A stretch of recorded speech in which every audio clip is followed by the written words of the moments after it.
لے جی، اب حضرت ابراہیم علیہ السلام کی دعا آ رہی ہے میرے لیے، آپ کے لیے. ربنا وابعث فیہم رسولا منہم یتلو علیہم آیاتک. اے رب ہمارے ان کے اندر، یعنی ابراہیم علیہ السلام ان کے بیٹے دعا کر رہے ہیں، ہماری جو اولاد تم نے تابع فرمان اے اللہ بنانی ہے تو نے، ان میں ایک رسول بھیج انہی میں سے. تو ہمارے اوپر یہ احسان ہے نا. یتلو علیہم آیاتک، جو ان پر تیری آیات تلاوت کرے. وَيُعَلِّمُهُمُ الْكِتَابَ وَالْحِكْمَةَ، اور انہیں کتاب و حکمت کی تعلیم دے. وَيُزَكِّيهِمْ، اور انہیں پاک بھی کرے. إِنَّكَ أَنْتَ الْعَزِيزُ الْحَكِيمُ، بے شک اے اللہ تو بہت زبردست ہے اور حکمت والا ہے، غالب ہے اور حکمت والا ہے. اس میں دو چیزیں یاد رکھیں. یہ آپ ذرا دعا کی ترتیب دیکھیں. اس میں پہلے آیا کہ آیات تلاوت کرے، پھر کتاب کی تعلیم دے، پھر حکمت کی، اور پھر پاکیزہ کرے. یہی چار چیزیں ہیں نا اسی ترتیب سے. یہ حضرت ابراہیم علیہ السلام کی دعا تھی، لیکن اس کو اللہ نے کریکٹ کیا دعا کی ترتیب کو. اللہ نے جب اپنے ریفرنس سے قرآن حکیم میں سورہ الجمعہ میں اس دعا کو ذکر کیا، نبی علیہ السلام کے منصب کو سورہ آل عمران کی آیت نمبر 164 میں کیا، تو اس میں ترتیب کیا ہے؟ لقد من اللہ علی المؤمنین اذ بعث فیہم رسولا یتلو علیہم آیاتہ ویزکیہم ویعلمہم الکتاب والحکمہ. ابراہیم علیہ السلام نے کہا تھا اے اللہ تلاوت کرے تیری آیات اور کتاب و حکمت سکھائے اور پاکیزہ کرے، جبکہ اللہ تعالیٰ نے کیا کہا؟ یتلو علیہم آیاتہ ویزکیہم، تلاوت کر کے ان کا تزکیہ کرے، ان کے نفس کو پاک کرے. ویعلمہم الکتاب والحکمہ، پھر انہیں کتاب و حکمت کی تعلیم دے. بیسیکلی یہ جو حضرت ابراہیم علیہ السلام کی دعا میں ترتیب کی کمزوری تھی نا، ظاہر ہے پرفیکٹ تو صرف اللہ ہے، وہ اللہ نے دور کی کہ پاک وہ ہوگا جس کے اوپر آیات تلاوت کی جائیں، اور جب تک وہ پاک نہیں ہوتا نا اسے کتاب و حکمت سمجھ نہیں آ سکتی. تو اس میں تلاوت کرے تیری آیات اور ان کو سکھائے کتاب و حکمت اور پاک کرے، جبکہ اللہ نے کیا کہا؟ یتلو علیہم آیاتہ ویزکیہم ویعلمہم الکتاب والحکمہ وان کانوا من قبل لفی ضلال مبین. اور اس سے پہلے یہ لوگ کھلی گمراہی میں تھے. اسی کانٹیکسٹ میں ایک جامعہ ترمذی میں حدیث ہے، نبی صلی اللہ علیہ وآلہ وسلم سے پوچھا گیا کہ آپ پہ نبوت کب واجب ہوئی؟ تو آپ نے فرمایا میں اللہ کے ہاں اس وقت بھی نبی لکھا ہوا تھا جب آدم مٹی اور پانی کے درمیان تھے.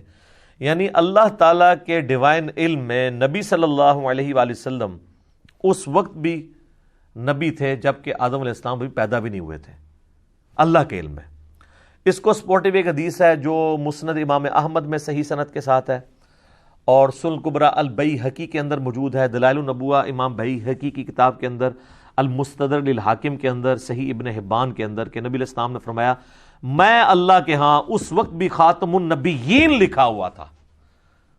اور یہ دونوں حدیثیں کنزیکٹیو مشکات میں نبی علیہ السلام کے فضائل کے چیپٹر میں بھی آپ کو مل جائیں گی. میں اللہ کے ہاں اس وقت بھی خاتم النبیین لکھا ہوا تھا جب آدم علیہ السلام مٹی اور پانی کے درمیان تھے. میں دعائے ابراہیم ہوں. یہ دعائے ابراہیم آ گئی. دعائے ابراہیم کیا ہے؟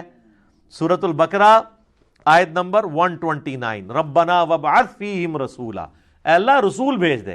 نبی علیہ السلام کی پیدائش کی، دنیا میں آنے کی دعا ابراہیم علیہ السلام نے کی ہے اور ان کے بیٹے اسماعیل نے. تو حضور نے کہا میں دعائے ابراہیم ہوں. اس کے آگے الفاظ ہیں میں دعائے ابراہیم ہوں، میں عیسیٰ کی بشارت ہوں، میں اپنی ماں کا وہ خواب ہوں جو انہوں نے پیدائش کے وقت دیکھا کہ ان کے لیے ایسا نور ظاہر ہوا جس سے شام کے محلات بھی روشن ہو گئے. نبی علیہ السلام کی والدہ نے حضور کی پیدائش کے وقت ایک نور دیکھا تھا، اور ان کو اللہ نے وہاں مکے میں بیٹھے ہوئے شام کے محلات، جو رومن امپائر سب سے بڑی اس وقت کی سپر پاور تھی، اس کا جو گڑھ آپ سمجھ لیں آج کے اعتبار سے وائٹ ہاؤس دکھا دیا. امریکہ ہے نا.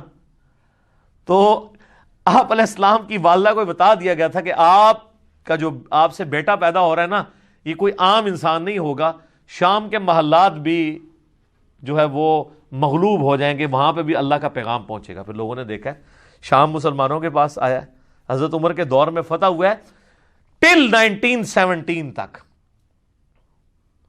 یہ تو اب 100 سال گزرے ہیں نا، ہم سے چھن گیا.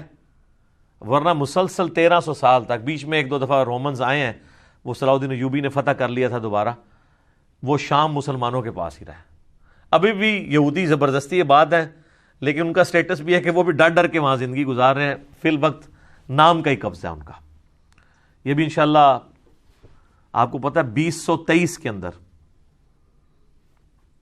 یہ 2020 چل رہا ہے نا، 3 سال کے بعد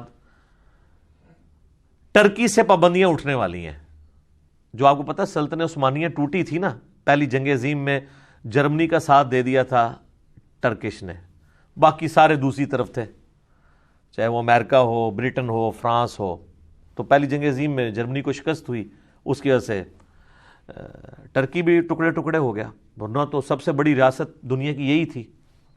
پورا میڈیٹرینین سی کے اراؤنڈ جتنا کچھ ہے، یورپ اور ایشیا، یہ سب کچھ ان کے پاس تھا. عراق ان کے پاس تھا، حرمین ان کے پاس تھا، فلسطین سے لے کے مصر، الجزائر، یہ سارا آدھا سمجھ لیں افریقہ بر اعظم، یہ سب سلطنت عثمانیہ تھی. اتنی بڑی کوئی امپائر نہیں تھی. یہ ابھی ٹوٹی 1917 کے اندر جب یہ معاملہ ہوا، تو اس وقت بالفور ڈیکلیریشن ہوئی، جس میں یہ اجازت مل گئی ان کو کہ یہ آ کے یہودی یہاں پہ اپنی آبادکاری کر سکتے ہیں. اس وقت پھر کرتے کرتے 2025 کے اندر آپ کو پتا سعودی حکومت آ گئی تھی، 1925 میں، 1925 میں. 2023 کے اندر معاہدہ ہوا تھا 1923 میں، 2023 میں یہ 100 سال پورے ہونے ہیں. تو جب یہ 100 سال پورے ہوں گے تو ٹرکی سے کئی ایک پابندیاں اٹھ جائیں گی. اور یہ سعودیہ میں جو آج کل گڑبڑ ساری جاری ہے، اسی وجہ سے ہے کہ آل سعود کو صرف 100 سال کے لیے حکومت ملی تھی. جی اب وہ پابند ہے وہاں پہ ڈیموکریسی لانے کے، ٹھیک ہے جی، وہ ان کو دستبردار ہونا پڑے گا اپنی اس حکومت سے. تو اسی لیے یہ تماشے کرواتے رہتے ہیں. اور امریکہ کا بھی پریشر آپ کو پتا ہے، 4-5 سال پہلے انہوں نے طیب اردگان کو ہٹانے کی کوشش کی کو کر کے. تو وہ کیونکہ ان کو نظر آ رہا ہے کہ 2023 تک اگر طیب اردگان رہ گیا تو وہ تو ایک پاپولر لیڈر بھی ہے، پوری دنیا کے مسلمانوں کے ساتھ کھڑے ہیں، تو یہ دوبارہ سلطنت عثمانیہ دوبارہ ہی نہ مان جائے کہیں پہ، پابندیاں تو اٹھ جائیں گی ان سے.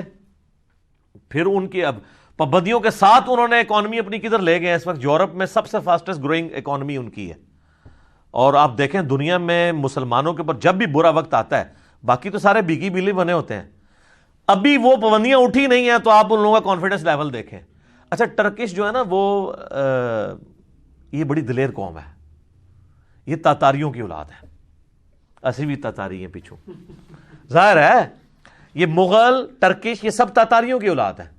اس لیے آپ کو انہیں نہ کہہ جیو کہ وہ احمد شاہ رنگیلا بھی ایسی وچ بزدل بھی ہوندے نے، لیکن اوورآل یہ دلیر قومیں ہیں، ٹھیک ہے، جو تاتاریوں کی اولاد سے. اس لیے انہوں نے یہ سلجوکی تھے جو پوری دنیا کو تلپٹ کر کے رکھا، یہ بھی تاتاریوں کی اولاد تھے. اور ڈاکٹر اقبال نے اس لیے تو کہا نا کعبے کو مل گئے پاسماں صنم خانے سے، تو وہ تاتاریوں کے بارے میں ہی بات کر رہے تھے. تو یہ پابندیاں جب اٹھنی ہیں تو پھر ان کے لیے بن جانی ہے مصیبت. اللہ اکبر. تو یہ حدیث شریف میں وہاں سے شروع ہوا کہ شام کے محلات نبی علیہ السلام کی والدہ کے لیے شو ہو گئے.